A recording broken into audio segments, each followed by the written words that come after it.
If you read what the Greeks said, not what we think, but if you read what the Greeks said they got everything from Egypt. They got all their knowledge from Egypt. Pythagoras spent 15 years in Egypt, and what did he have to do? He probably had to spend 5 years convincing them that he was worthy to get the knowledge that they had. Remember, knowledge was power. Knowledge was sacred. Knowledge was something you just didn't publish in the newspapers. Knowledge was guarded very closely because it was of tremendous value. You wouldn't give it to anybody. And they said that they got all their knowledge from the Egyptians.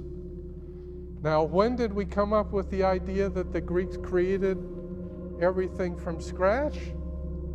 Well, believe it or not, it happened in the 18th and 19th century.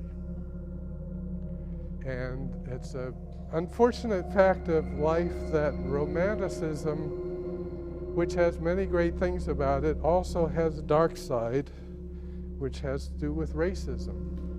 And in the 18th and 19th century, it was decided that it was just not appropriate for all this knowledge to come from an African country. Where would that knowledge, if it survived to the time of the Roman Empire, where would it have been kept?